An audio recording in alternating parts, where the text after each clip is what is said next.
আজকে খুবই স্পেশাল একটা ভিডিও আপনাদের সাথে শেয়ার করতে যাচ্ছি। আজকে হচ্ছে আমাদের অনেক একটা স্পেশাল দিন।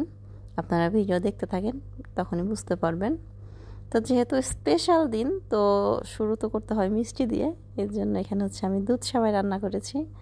সবাই তো দেখা যায় যে স্পেশাল দিনে একটু পায়েস রান্না করে, তা আমি আর পায়েস রান্না করিনি। পায়েস রান্না করলে একটু ঝামেলা মনে হয়, এর জন্য সেমাই রান্না করেছি, দুধ সেমাই। আর ওর বাবা হচ্ছে মোটামুটি দুধ সেমাইটা পছন্দ করে, তো স্পেশাল দিনে স্পেশাল মানুষের জন্য রান্না করেছি হচ্ছে দুধ সেমাই। তো এই দুধ সেমাইটা আমি রান্না করে ফ্রিজে রেখে দিয়েছিলাম। আমাদের আর কি পার্সোনালি ঠান্ডা সেমাই খেতে খুব পছন্দ, ভালো লাগে। আর যেহেতু গরমের দিন, তো এখন হচ্ছে ঠান্ডা ঠান্ডা দুধ সেমাই খাবো। সেমাই যখন রান্না করে গরম গরম কিন্তু একরকম টেস্ট, তাই না? ওটাও কিন্তু টেস্ট খারাপ না, কিন্তু সেই সেমাইটাই যদি আপনি ফ্রিজে রেখে ঠান্ডা করে খান, ওটা কিন্তু একদম অন্যরকম একটা টেস্ট। আসসালামু আলাইকুম, welcome back to my channel. কাছে কিংবা দূরে, দেশ এবং দেশের বাইরে, যে যেখান থেকে বসে আমার আজকের ভিডিওটা দেখছেন, আশা করছি আল্লাহর রহমতে অনেক ভালো আছেন। আমিও আছি আলহামদুলিল্লাহ, আল্লাহর অশেষ রহমতে অনেক বেশি ভালো আছি। আমি টুম্পা আছি আপনাদের সাথে। তো বরাবরের মতো আজকেও নতুন একটা ভিডিও নিয়ে হাজির হয়ে গিয়েছি আপনাদের মাঝে। আশা করছি আমার আজকের ভিডিওটা আপনাদের কাছে ভালো লাগবে। আর আমার আজকের ভিডিওটা একটু স্পেশাল, প্রত্যেকবারের ভিডিও হচ্ছে। তো সব সময় তো দেখা যায় আপুদের সাথে আমার সংসারের টুকটাক কাজকর্ম শেয়ার করি। তো আজকে আর সংসারের কাজকর্ম তেমন একটা শেয়ার করব না, আজকে আপুদের সাথে কথা বলবো। আমার আর কি মনে হচ্ছে যে আমার কথাগুলো শুনতে হয়তো আমার আপুদেরও ভালো লাগবে, আর আপনাদের কাছে বলতে আমারও ভালো লাগবে। তো আপুদের সাথে আগে একটা কথা শেয়ার করে নিই, সেটা হচ্ছে এখানে হচ্ছে আমি একটা কেক বানাচ্ছি। আমার কেক দেখে আপনারা কেউ হাসবেন না, কারণ আমি কোনো প্রফেশনাল কেক মেকার না, কিংবা আমি কোথাও থেকে কেক বানানো শিখি নাই, কিংবা আমার প্রত্যেক দিন কেক বানানোর অভিজ্ঞতাও নাই। আমি মাঝে মাঝে বাচ্চাদের জন্য টুকটাক কেক বানাই, শখের, এতটুকুই। আর এখানে হচ্ছে অনেক দিন পরে, মোটামুটি বেশ অনেক দিন পরে আমি কেক বানাচ্ছি আর কি। এমন যে আপনার পেস্ট্রি কেক, যেগুলো বার্থডে কেক বলেন, এই টাইপের কেক মোটামুটি অনেক দিন পর বানাচ্ছি। আমি লাস্ট বানিয়েছি আমার মনে হয় আরও তিন বছর তো হবে, 3 বছর আগে আমার মেয়ের জন্মদিনে। তারপর আর মনে হয় 3-3.5 বছরের মধ্যে আমি আর কোনো কেক বানাইনি। তো হঠাৎ মনে হলো আজকে যে একটা কেক বানাই, যেহেতু স্পেশাল দিন। সবসময় তো কিনে আনি, তো আজকে নিজের হাতে কেক বানাই। হয়তো বা অত সুন্দর না হলেও এটার ভিতরে অনেক ভালোবাসা থাকবে। একটা বছরে হচ্ছে 12টা মাস, তো এই 12 মাসের মধ্যে আগস্ট মাসটা আমার জন্য খুবই স্পেশাল, মানে খুবই। তো আগস্ট মাসের 23 তারিখে হচ্ছে আমার ম্যারেজ অ্যানিভার্সারি।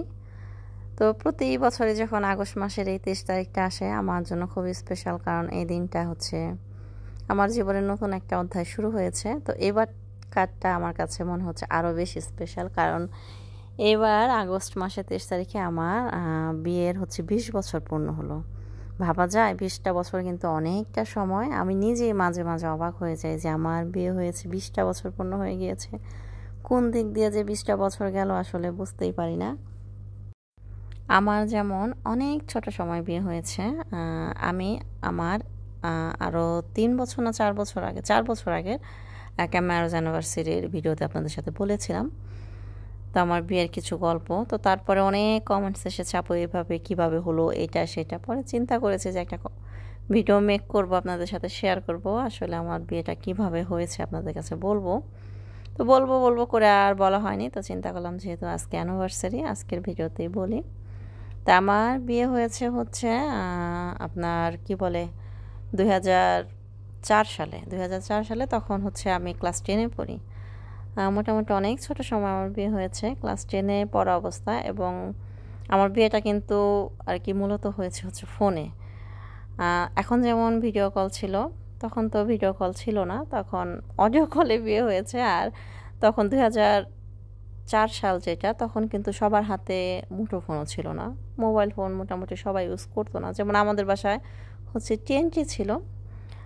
টিএনটিতে হচ্ছে সব সময় আমরা আমাদের সব রিলেটিভদের সাথে যোগাযোগ করতাম। আর আমার আব্বার হাতে একটা মোবাইল ছিল, আর কারো হাতে মোবাইল ছিল না।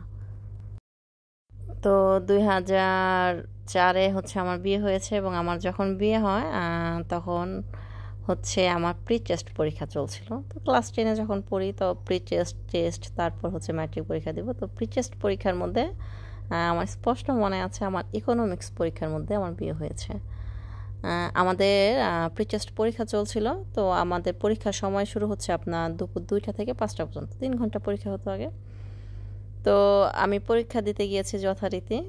তো আমাকে হচ্ছে 4টার দিকে আমার ছোটো বোন আর আমার এক কাকি ডাকতে গিয়েছে স্কুলে, যে তাড়াতাড়ি বাসায় আসো, তোমার তখন তো অবজেক্টিভ ছিল, অবজেক্টিভ টিক মার্ক দিয়ে তাড়াতাড়ি চলে আসো। তো আমি তো তাড়াতাড়ি করে মনে করেন চলে আসলাম। এসে দেখি বাসায় কাজী আর কি, আমি বাসায় আসার আগে কাজে চলে এসেছে বাসা। আমি একটু ক্লিয়ার করে বলি আপনাদের, নয়তো আপনারা বুঝতে পারবেন না। যেমন দেখা যায় আমরা হচ্ছে 4 বোন, আমাদের কোনো ভাই নাই। তো আমার বড় আপুর বিয়ে হয়েছে, মেজো আপুর বিয়ে হয়েছে। তো আমাদের দুলাভাইদের সাথে, তো দুলাভাইরা আমাদের কোনো রিলেটিভ না। তো অনেক ছোট সময় থেকেই আমার আব্বার আর কি ইচ্ছা যে আমার যেহেতু 4টা মেয়ে, আমি একটা মেয়েকে আমার ভাইয়ের ছেলের কাছে বিয়ে দেবো আর কি, ভাতিজার কাছে বিয়ে দেবো। তো আমার আব্বার ইচ্ছা, তো আমার আব্বারা হচ্ছে 7 জন, আমার বাপ চাচারা সবাই মিলে 7 জন। তো অনেক চাচাতো ভাই, তো কার সাথে বিয়ে দেবো এমন করেই নাই, কিন্তু আর কি মনে মনে ইচ্ছা যে একটা মেয়ে বাড়িতে বিয়ে দেবো। তো আমার হচ্ছে আমার হাজব্যান্ডরা হচ্ছে 5 ভাই। তো ওরা হচ্ছে কাতারে থাকে। তো আমার হাজব্যান্ড তখনও কাতারে।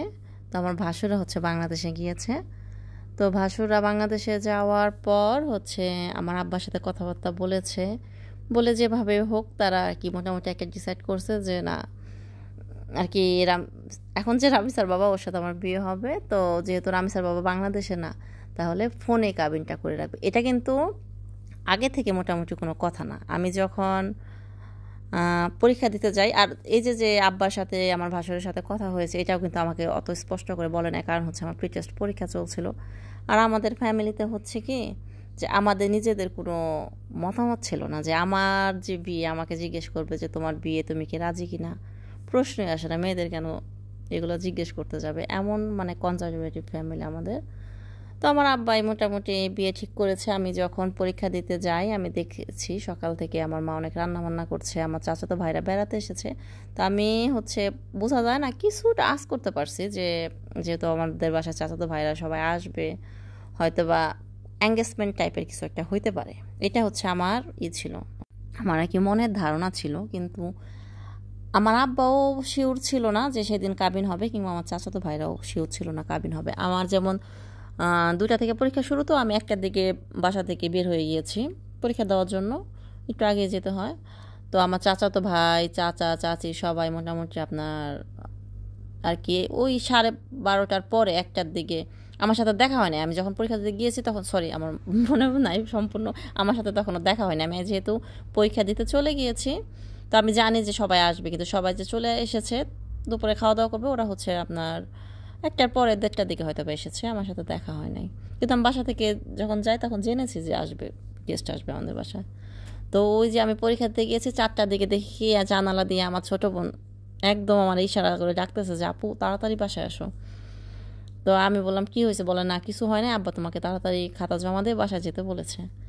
তো আমি হচ্ছে আমার অবজেক্টিভ যেগুলো আমার কমন পড়েছে আমি টিক দিয়ে বাসায় চলে এসেছি। তো বাসায় এসে দেখি যে বাসায় আমার চাচা চাচি, চাচাতো ভাই, আমার বড় আপুরা আসছে, তারপরে দেখলাম একটা হুজুর আর কি যেটা কাজী, উনি আসছে। তারপরে হচ্ছে আমি ঘরে ঢোকার সাথে সাথে, আমি তো স্কুল ড্রেস পরা, ঘরে ঢোকার সাথে সাথে মনে করেন আমার আপু বলতেছে টুম্পা তাড়াতাড়ি দিকে ড্রেসটা চেঞ্জ করে কাপড়টা পর। আমি তো অবাক যে আমি কাপড় পরবো কেন, তখন তো আমি জানি না যে আজকে আমার কাবিন হবে কি ভালো মন্দ। এটা আমাদের বাসার কারোর আগে প্ল্যান করা ছিল না আর কি, কথাবার্তার মাধ্যমেই হলো যে থাক তাহলে আজকে ফোনে কাবিন করে ফেলি। তো আমি মনে করেন অবাক, কী ব্যাপার আমি স্কুল ড্রেস চেঞ্জ করে কাপড় পরবো কেন, আপা বলতেছে যে বেশি কথা বলিস না, তুই ড্রেসটা চেঞ্জ করে কাপড়টা পর। আমার মনে করেন আমি তো কখনো কাপড়ও পরি না, ব্লাউজও ঠিক মতো নেই, আমি কোনোরকম একটা অন্যরকম একটা ব্লাউজ এনে দিয়েছে। আর ওই যে কাপড়টা, ওইটা হচ্ছে আমার ভাসুর কিনে এনেছে, শ্বশুরবাড়ি কাপড় ছাড়া নাকি বিয়ে হয় না বলে মুরব্বীরা। তো আমাদের বাসার সামনে নারী ভূষণের একটা দোকান ছিল, ওই দোকান থেকে সাথে সাথে যে একটা কাপড় কিনে নিয়েছে, হাফ সিল্কের একটা কাপড় কিনে এনেছে। তো ওই কাপড়টা কিনে আনার পরে আমাকে ডাইনিং টেবিলে এনে বসায় বলতেছে যে তুই এখানে সাইন কর, আর ওই যে কাজী যে বলে না তুই এখানে কবুল বল, আমাকে কবুলও বলে না, বলছে আলহামদুলিল্লাহ বল, আলহামদুলিল্লাহ। তো আলহামদুলিল্লাহ বল আর এখানে সাইন কর। তো আমি মনে করেন ঢুকার মোটামুটি 5 থেকে 10 মিনিটের মধ্যে সব কাজ শেষ। তারা সব কিছু লিখে পড়ে সব কিছু রেডি করে রাখছিল যে আমি ঢোকার সাথে সাথে হয়তো বা আমার বিয়ের কার্যক্রম শুরু হয়ে যাবে। তো আমি মানে সব কিছু ভালো করে বুঝা উঠার আগেই আমার মনে করেন আলহামদুলিল্লাহ বলা শেষ, সাইন করা শেষ, সব কিছু করা শেষ, সবাই মোনাজাত করলো। তারপর দেখলাম যে প্রথমে তো মেয়েদের বিয়ে হয়। আমি ওই ডাইনিং টেবিলে বসা অবস্থায় দেখলাম যে রামসার বাবাকে আর কি কাতারে ফোন দিল, আমাদের টিএনটি দিয়ে ফোন দিয়ে তার বিয়ে পড়াইতেছে। তখন আর কি আমি ওখানে বসে বসে বুঝতে পারলাম যে আমার হয়তো বা কাবিন হচ্ছে। আমি মানে এখনও মনে পড়লে আমার অবাক লাগে যে আমি আসলে কিনা অবাক হয়ে গেছিলাম যে কি হইলো আমার বিয়ে, আমি আগে থেকে ভালো মন্দ জানি না কি কেমন হইলো এটা। আর তখন আমার বয়সও কম ছিল, অত কিছু বোঝার মতো ক্ষমতা আমার ছিল না। এখন যেমন 15 বছরের একটা মেয়ে যতটুকু বুঝতে পারে, আজকে থেকে 20 বছর আগে 15 বছরের একটা মেয়ে কিন্তু অতটুকু বুঝতে পারতো না। কারণ তখন এখনকার বাচ্চাদের হাতে মোবাইল, স্মার্টফোন, টিভিতে, নাটকে সব কিছু অ্যাভেলেবেল দেখাচ্ছে, কিন্তু আগে তো আর এত অ্যাডভান্স ছিল না মেয়েরা। আর আমরা তো যেহেতু কনজারভেটিভ ফ্যামিলির মেয়ে, আমাদের অনেক মানে সব কিছুতেই অনেক বাধা ছিল। তো মানে আর হচ্ছে আমার হচ্ছে তখন 15 বছর ছিল। তো আমার হচ্ছে 18 বছরের আগে বিয়ে পড়ানো যাবে না, কি একটা সমস্যা। পরে আমার কাবিনে হচ্ছে 3 বছর বাড়িয়ে দিয়ে 18 বছর বানিয়ে তারপর হচ্ছে আমার রেজিস্ট্রি করা হয়। আমার কাবিনে যেহেতু 3 বছর বাড়ানো, তো আমার কাবিনের উপরে হচ্ছে আমার পাসপোর্ট করা, আমার পাসপোর্টও আমার বয়স 3 বছর বাড়ানো, পাসপোর্ট দিয়ে হচ্ছে আপনার ভোটার আইডি করা, ভোটার আইডি তো 3 বছর বাড়ানো। মোটামুটি আমার বাস্তব বয়সের সাথে আমার কোনো কাগজপত্রের বয়সের মিল নাই।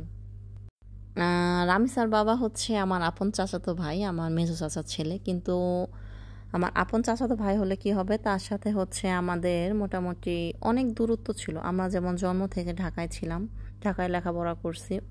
আমাদের যেহেতু ভাই নাই, তো বাইরের কোনো ছেলে আমাদের বাসায় এসে 10 মিনিট বসে গল্প করার কোনো চান্স ছিল না।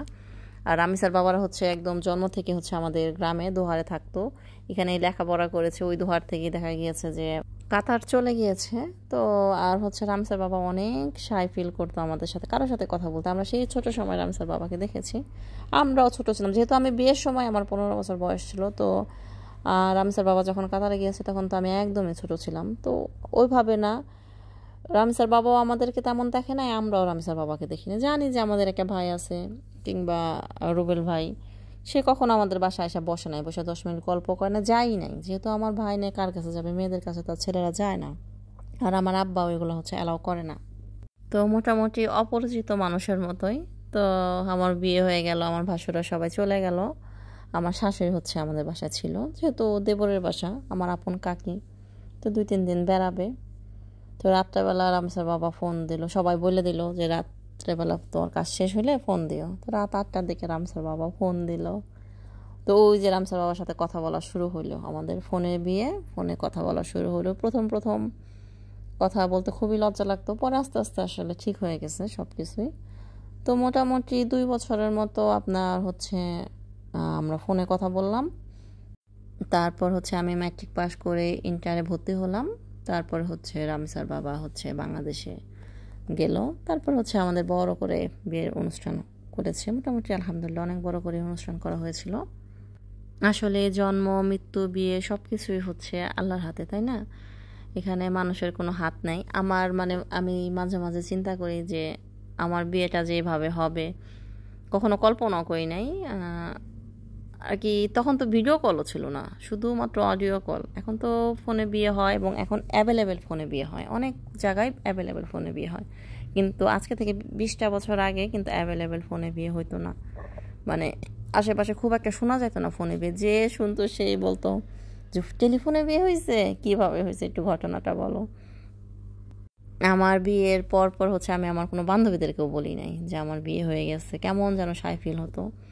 পরে আস্তে আস্তে হয়তো বা সবার সাথে শেয়ার করছি, বান্ধবীদের সাথে, ফ্রেন্ডদের সাথে, সবার সাথেই। তো আমি আমার জীবনের অভিজ্ঞতা থেকে একটা কথা বলি। হ্যাঁ, অনেকেই বলে যে হচ্ছে বিয়ের পরে আমার জীবনটা নষ্ট হয়ে গেল, বিয়ের পরে, বিয়ের আগের জীবনটাই ভালো ছিল, ইস যদি আগের জীবনে ফিরে যেতে পারতাম সেই জীবনে। কিন্তু আমি সব সময় বলছি, এখনও বলি, হয়তো বা যতদিন বেঁচে থাকবো বলবো যে আমি কখনো আমার বিয়ের আগের জীবনে ফিরে যেতে চাই না। আগের জীবনটা আলহামদুলিল্লাহ অনেক সুন্দর ছিল, কিন্তু আমার বিয়ের পরের জীবনটা আলহামদুলিল্লাহ এত সুন্দর। রামিসার বাবা আলহামদুলিল্লাহ মানুষটা এত ভালো যে সে তার সাধ্য অনুযায়ী আমার কোনো শখ অপূর্ণ রাখে নাই। আমি মনে করেন আমার বিয়ের পরে ম্যাট্রিক পাস করছি, আমার বিয়ের পরে ইন্টার পাস করছি, আমার বিয়ের পরে অনার্সে ভর্তি হয়েছি। এগুলো সম্পূর্ণ হচ্ছে আমার আর কি রামিসার বাবার অবদান। আমার আব্বা আম্মা যে আমাকে আর কি অনেক জোর করে পড়াইছে তা না, রামিসার বাবা হচ্ছে আমাকে জোর করে পড়াইছে। আমার আব্বা আমার মা অনেক সময় বলছে যে থাক তাহলে এখন পড়া বাদ দিয়ে দিক, কিন্তু রামিসার বাবা বলছে যে না কাকা, কাকা বলতো কাকি কাকা যেহেতু আপন চাচি, যে কাকা বুঝছেন পড়ালেখার কিন্তু একটা সময় থাকে, এখনই হচ্ছে ওর পড়ালেখার সময়, এখন যদি পড়ালেখাটা বাদ দিই এটা কিন্তু আর জীবনও হবে না, এটা যেহেতু সারা জীবনের একটা সম্পদ, যার লেখাপড়া তারই সম্পদ। তো সব সময় আমাকেও এনকারেজ করতো এবং আমার আব্বা আমাকেও এনকারেজ করতো যে ও যেন কোনোভাবে পড়ালেখা বন্ধ করে না, কন্টিনিউয়াস যেন পড়ালেখাটা চালাই যায়। আর আগেই তো বলেছি যে আমরা যেহেতু কনজারভেটিভ ফ্যামিলিতে থাকতাম, বিয়ের আগে আমাদের কোনো স্বাধীনতা ছিল না, কিন্তু রামিসার বাবার সাথে বিয়ে হওয়ার পর আলহামদুলিল্লাহ অনেক স্বাধীনতা পেয়েছি, আজ পর্যন্ত আছে। আমি আমার জীবনে বিশ্বাস করবেন কিনা জানি না কখনো স্কুল থেকে পিকনিকে যাই নাই, কখনো আমার আব্বা আমাকে পিকনিকে যাইতে দেয় নাই, কিন্তু আমার বিয়ের পরে যখন আমি ইন্টারে ভর্তি হলাম তো সব স্টুডেন্টদের নিয়ে হচ্ছে পিকনিকে যাবে, তো আমার সব ফ্রেন্ডরা ধরেছে যে না এবার তোরে চাইতেই হইব। তা আমি কি করবো, আমি রামিসার বাবাকে ফোন দিয়েছি যে আমার ফ্রেন্ডরা তো পিকনিকে যাবে, আমার খুব যাওয়ার ইচ্ছা, আমি যেতে চাই। তো তখন তো আপনি বলতাম আপনি আমার আব্বাকে রাজি করবেন, আমি জানি না কীভাবে রাজি করবেন, আপনি আমার আব্বাকে রাজি করবেন। তো রামসার বাবা মনে করেন আমার আব্বারে ফোন দিয়া অনেক বুঝায়া, আব্বা তো কোনো মতে রাজি না, না না যাইতে দিব না, যদি একটা বিপদ হয়, যদি একটা সমস্যা হয় তুমি কি সেটা দেখবা। মনে করেন রামসার বাবা সেটাও বলছে যে কাকার বিপদ যদি ওর ভাগ্যে থাকে, সমস্যা ভাগ্যে থাকলে হবে, তারপর ওরা যাইতে দেন, ওর অনেক শখ, ও কোনো দিন যায় নাই। মানে এত আমাকে সাপোর্ট করছে আজ পর্যন্ত আলহামদুলিল্লাহ, অনেক সাপোর্ট করছে। আমার মা আমার আব্বা মাঝে মাঝে রামসা বাবাকে বলছে, অনেক বলছে যে তুমি টুম্পাকে নষ্ট করে ফেলতেছো, ওর যা চাই তাই দিতেছো, ও যেটা করতে চাইতেছে সেটাই দিতেছো। আমি যখন ড্রাইভিংয়ে ভর্তি হলাম কাতার আসার পর ড্রাইভিং স্কুলে, আমার আব্বা আমার রামসা বাবাকে ফোন করে যে কত কিছু বলছে যে রুবেল তুমি খবরদার ওর কথা শুনবা না, ওকে ড্রাইভিংয়ে ভর্তি করবা না, মেয়ে মানুষ, কোনো দরকার আছে ড্রাইভিংয়ে ভর্তি হওয়ার? কোনো দরকার নাই, তুমি ড্রাইভিং জানো, তোমার ছেলে ভর্তি করবা, ছেলে হবে, ওর কোনো দরকার নাই। কিন্তু রামিসার বাবা তারপরেও আমার খুব ইচ্ছা জানার পরে মনে করেন সবার কথার বিরুদ্ধে যায় আমাকে ভর্তি করছে। তা আপনারা সবাই আমার ফ্যামিলির জন্য দোয়া করবেন যাতে আল্লাহ আমাদের সব সময় ভালো রাখে, সুস্থ রাখে।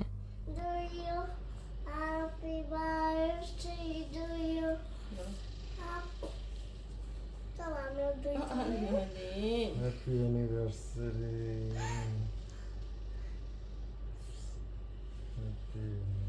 Happy birthday to you. Happy birthday to you. Happy birthday to you. টিপুর মতন একটা বাইক আছে।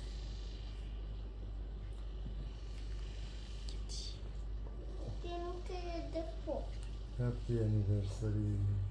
আমার তোমার বরকায় আসো আসো আসো বসো।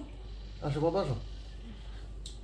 আমি মনে করি একটা সংসারে সুখ থাকবে দুঃখ থাকবে, আমি তো এতক্ষণ সব সুখের কথা বললাম, তাহলে কি আমার সাথে রামসার বাবার সাথে ঝগড়া লাগে না? অবশ্যই লাগে, ঝগড়া লাগে, খুনসুটি লাগে, অনেক সময় কথা বলি না, আমার সাথে কথা বলে না, এটা হচ্ছে একটা পরিবারের নিয়ম। তারপরও সব কিছুর পরও দেখা যায় যে আবার দুজন একসাথে মিলে যাই, আবার একসাথে সব কিছু ঠিক করে নিই, এটাই কিন্তু জীবন, তাই না? একটা জীবনে সুখ থাকবে দুঃখ থাকবে, সবই কিন্তু থাকবে, তারপরও সেই সুখটাকে সুখ মনে করে দুঃখটাকেও আপন করে নিয়ে একসাথে চলতে হবে, এটার নামে সংসার, এটার নামে জীবন। সব সময় যদি একজন আরেকজনের পিছিয়ে লেগে থাকি আর একজন আরেকজনের দোষ ধরতে থাকি তাহলে কিন্তু সংসারে সুখী হওয়া যায় না।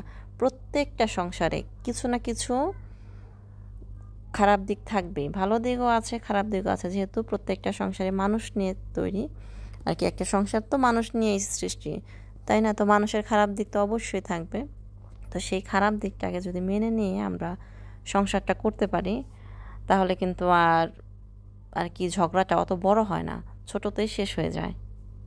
আল্লাহ হাফেজ সবাইকে।